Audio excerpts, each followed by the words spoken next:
We now take you to the broadcast of It's Time with Reverend Nathaniel W Martin. Here's Reverend Martin. Memorial Day weekend to everybody. I'm Reverend Nathaniel W Martin, pastor of the New Life Institutional Baptist Church, Los Angeles, California. And I welcome you to another episode of It's Time. What we're talking about today is reparations and the need for reparation. And this Memorial Day weekend gives us an ample, excellent springboard, a segue to talk about it. Let's look at the Bible, what the Bible says. Deuteronomy chapter 24, beginning at verse number 14. It says these words, "Thou shalt not oppress and hired servant that is poor and needy, whether he be of thy brethren or of the strangers that are in thy land within thy gates. At their day thou shalt give them their hire, neither shall the sun go down upon it, for they are poor, and set their heart upon it, lest they cry against thee unto the Lord, and it be sin unto thee." As I always say, God views economic injustice as oppression. Again, oppression. Oppression means to hold someone back, hold someone down. It means to prevent them from progressing or developing into the child of God that they could be if you were not holding them back.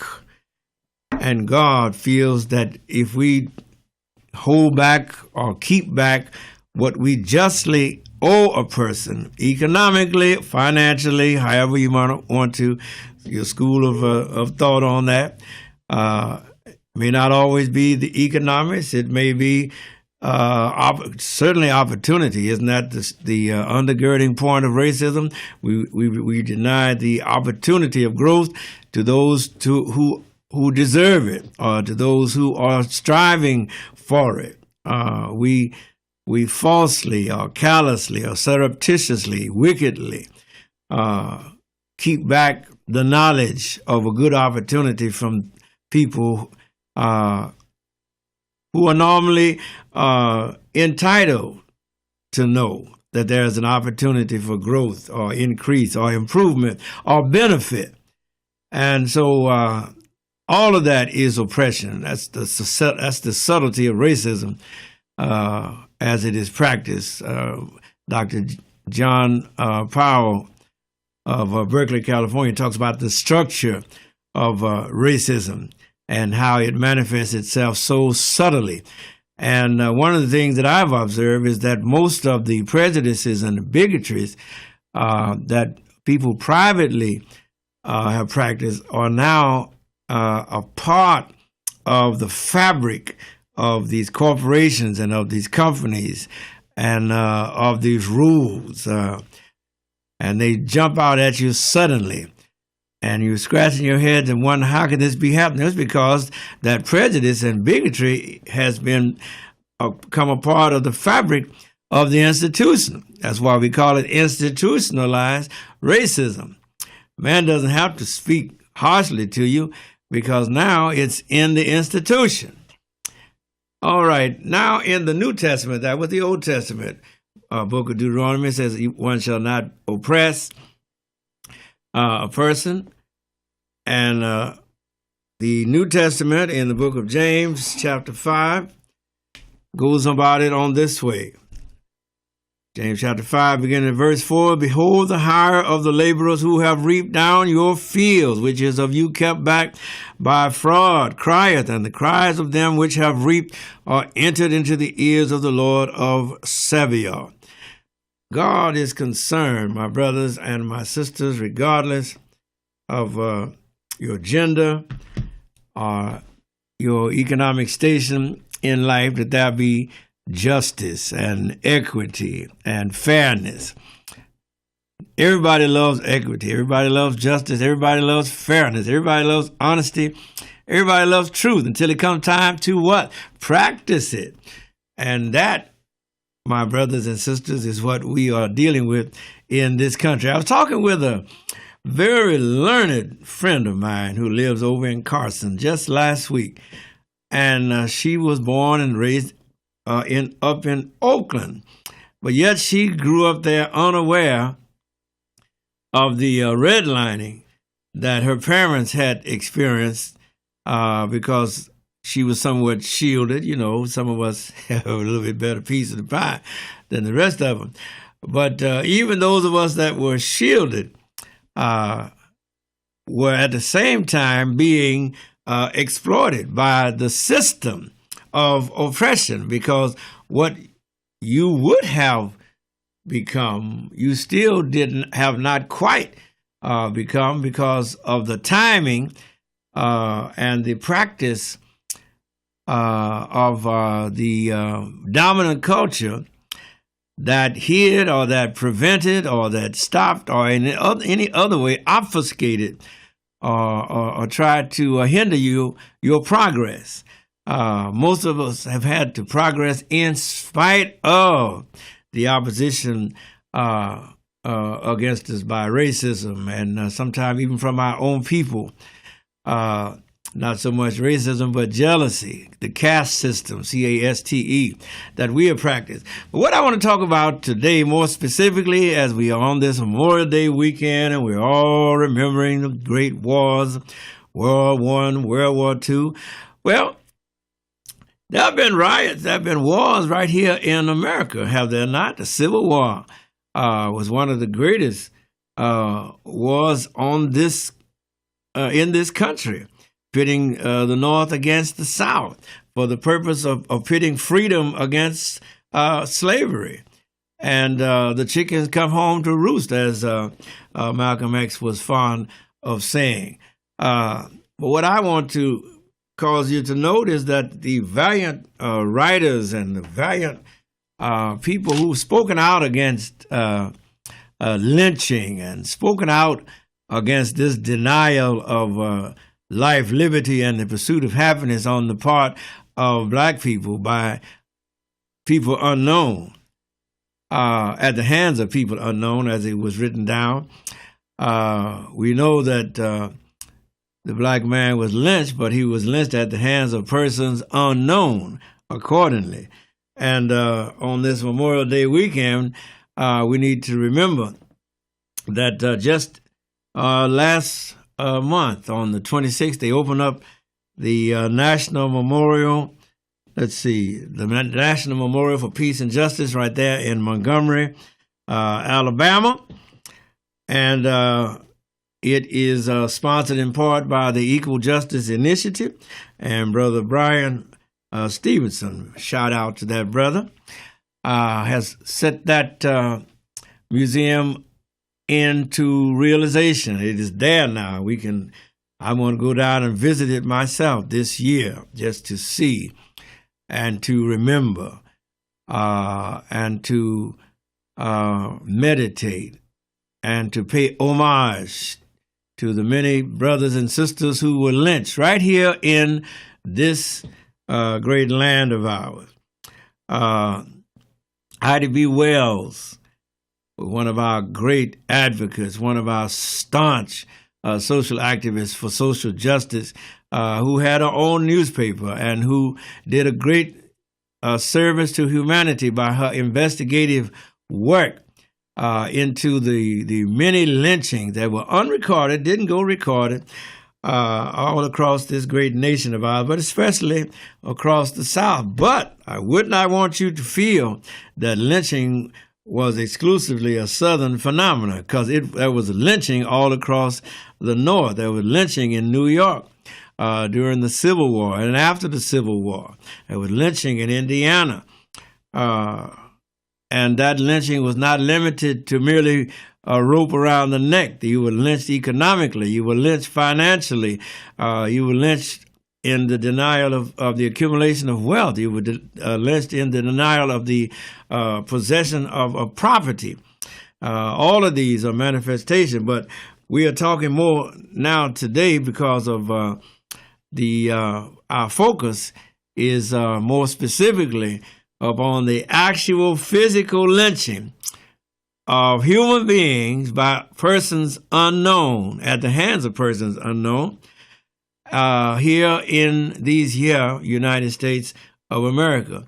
Although many times the police and the sheriff and the judge were all in consent of the mob violence and expedited and aided and abetted the mobs in taking the person out of police custody or out of the jail, or many times the police stood there and observed and gave consent unto this illegal lynching that occurred. And Miss Ida B. Wells, God rest her soul, who was born during the Civil War, grew up during Reconstruction, and became a crusader for justice, a crusader for justice for our people, who said, let's read some of her words in her book called Southern Horrors. It is with no pleasure that I have dipped my hands in the corruption here exposed. Somebody must show that the African American race is more sinned against than sinning. You don't hear me. It seems to have fallen upon me to do so. Ida B. Wells, written a generation ago, almost a century ago, but we still have the legacy, the stigma, the act of lynching still going on in our country at this very hour. Now let's read a little bit more of what she seems to have said. She observed that lynching was an excuse to get rid of Negroes who were acquiring wealth and property. Remember, when we started this broadcast, we talked about the fact that the Federal Housing Administration actively and efficiently prevented black people from buying houses in the suburbs. You couldn't qualify to get the loan. If you couldn't get the loan, you couldn't qualify to get the insurance. In order that would enable you to have the opportunity to show that you could pay for that home. And it was not limited to the South. It was that was the great town building of Levittown, Pennsylvania. And then there were so many others all across this nation. The building of the suburbs is an open testament to the effect of racism, and it was institutionalized because it was redlining in the based upon the underwriting manual that was distributed to the real estate industry, to the real estate brokers, the real estate agents, and in order to make a sale, you had to follow what was written in those documents. If you wanted to get your application for a loan, or you wanted, as a real estate agent, you wanted to get paid for a sale, you had to follow those requirements that were written in that underwriting manual. And that one of those requirements was that the homogeneity, the social homogeneity of that area was to be maintained, and you were not therefore allowed to allow any person that was in the red zone to be a part of the green zone. Now, all the people that were in the green zone were white, whereas all the people who were in the red zone were black.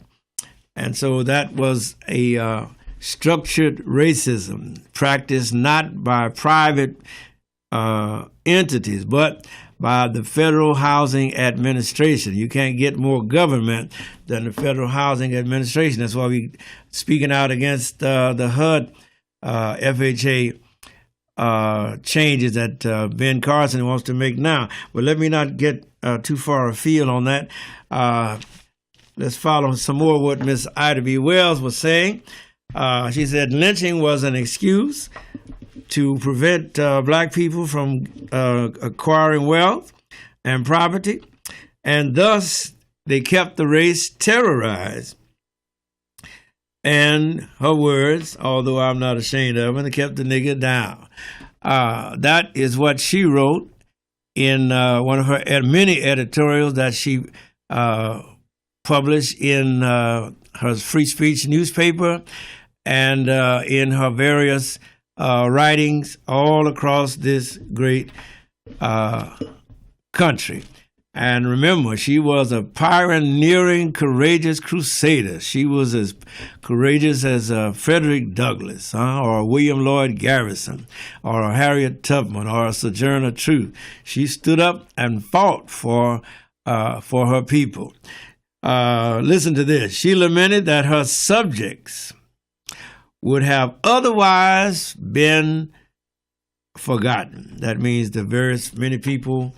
I think the late Dr. James H. Cone says he documented 5,000 cases of lynching, and Sojourner Truth says she documents over 4,000 cases of lynching. Majority of the lynching, 3,400 something is her number, being black, and 1,000 of that number being white. So that a lot of the so-called justification for lynching in those days was the desire to protect white femininity from the ravages of the beastly black man. Oh, that boogaboo. And so that was the usual justification. And, of course, we find that in most of the cases, it wasn't anything about rape. It was about economics. It was about money, about property. But let me not digress. Finishing up with the statement by Miss Wells, because it's so important, so vital, and I hope it would spur you and inspire you to likewise start doing your own research and looking into the facts of the history of the United States of America. Okay, she says that if she had not gone and documented what happened to the various people, they would otherwise have been forgotten by all save the night wind. No memorial service to bemoan their sad and horrible fate. God Almighty. And this is one of the primary or premier early journalists, if you will, investigative journalists. Matter of fact, she didn't just stop with journalism, but she advocated boycotts by black people of white establishments that discriminated against black people. And she did that.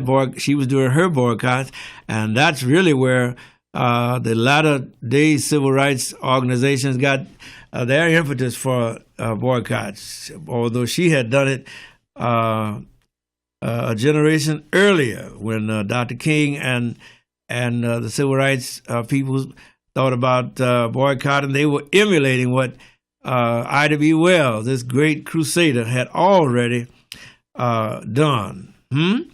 All right. She said also that if this work can contribute in any way, and at the same time, it can arouse the conscience of the American people to demand justice. To demand what?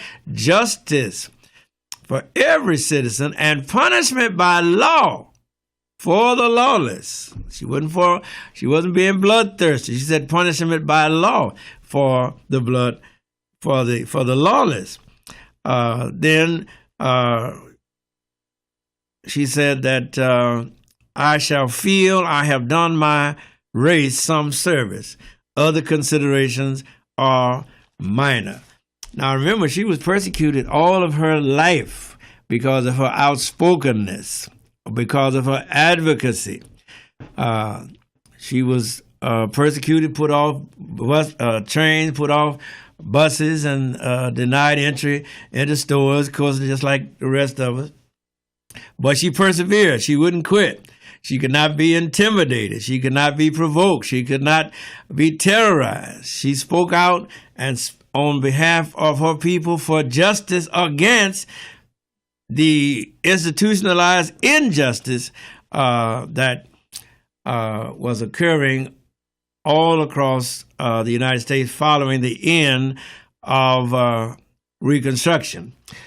Remember, this country plunged from 1882 all the way through the 1950s, 1960s, even into what you call a red summer, a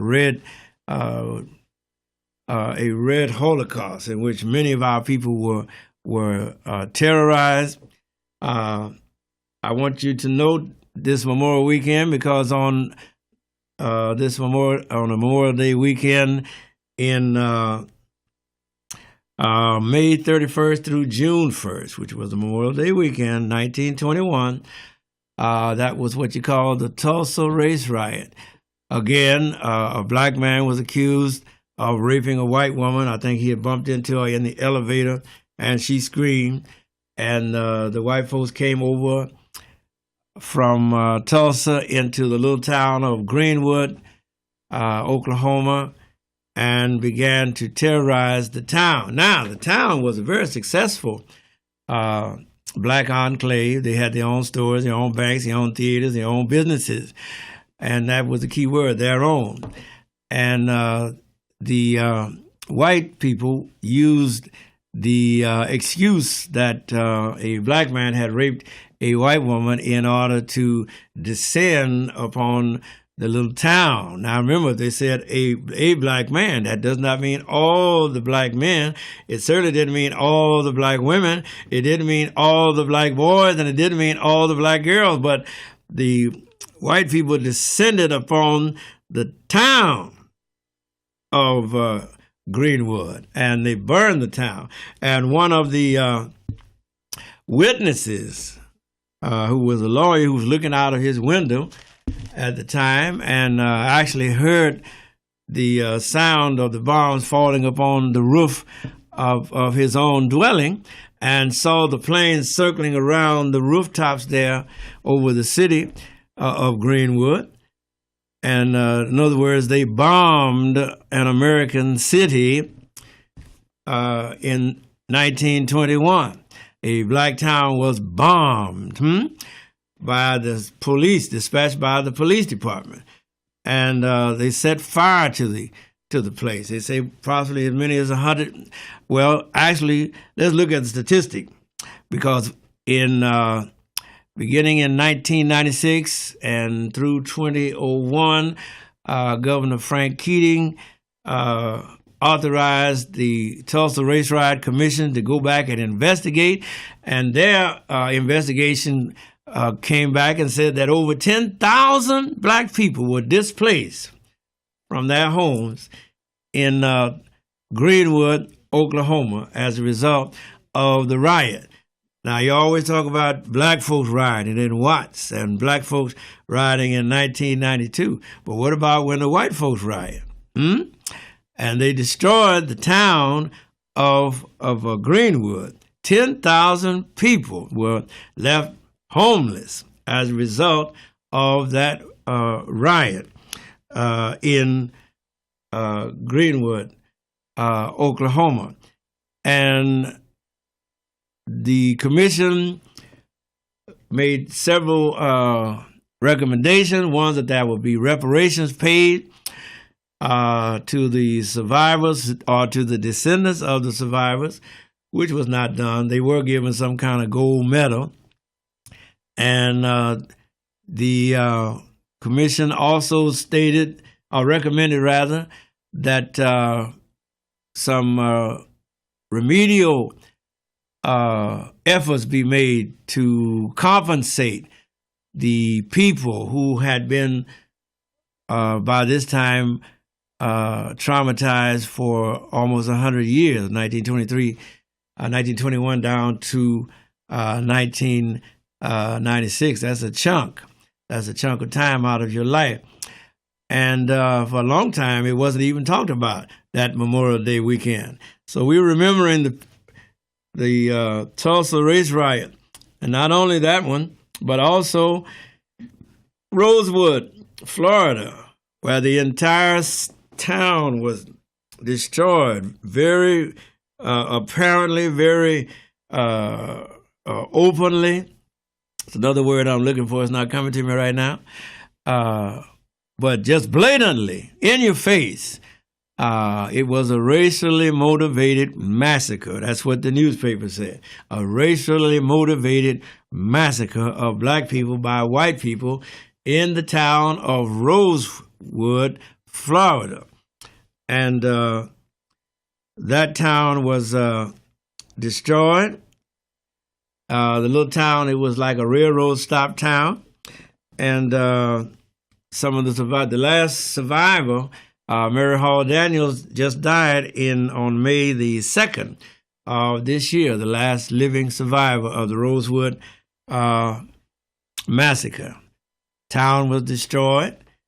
The people were driven from their homes that they had bought or they had built and that they were paying for and living in. And again, the pretense or the so-called justification was the so-called rape of a white woman by a black man. Okay, but you telling me it was one black man that raped one white woman, but why did you destroy the whole town? Why did you kill and murder and lynch so many people? Why did you drive all of these people away from their homes? All right. Man gave me the signal. Some of y'all don't believe fat meat is greasy. But I declare unto you that you've been denied and are being denied wealth and property, even now. Even in this day and age. That's why we say you got to get paid. You got to speak up to get paid. This nation owes us a great debt of gratitude and a lot of financial compensation and reparations because of the historic practices, not by private, because remember, this stuff this bigotry and prejudice and xenophobic reaction has been made a part of the law, the statutes, the ordinances. You find it in the paragraphs, in the sections, and the clauses of the various ordinances and statutes of our civil codes and the like. And so up until, in 1968, it was very blatant, it was very in your face. Much more so now, much more so then even than now. Of course, although even now, as we get ready to wrap up, we hear the President of the United States saying, we want to make America great again. He's saying that to the white reactionaries, that they want to go back to the good old days of what? White supremacy. That's what they want. They want to go back to the good old days of white supremacy. I don't know about you, but there will be no going back to the good old days of white supremacy. It's time for you to speak up. It is time for you to demand reparations. It is time for you to demand justice. It is time for you to demand that this government, in the words of Dr. Martin Luther King Jr., the late Dr. Martin Luther King, that this government live up to what it wrote down on paper. Wow, that's a great statement. That this government live up to what it wrote down on paper. That was Dr. King said that on to the Memphis sanitation workers. And so we have not been adequately compensated. Even now, we being black people, being poor people, we're being pushed back, pushed out. We're being stigmatized, stereotyped, profiled, racially. And so we have to continue to demand that we get paid. And you're not going to get paid if you don't speak up. Remember, don't work for nobody that won't pay you. God bless you. May God keep you is our prayer.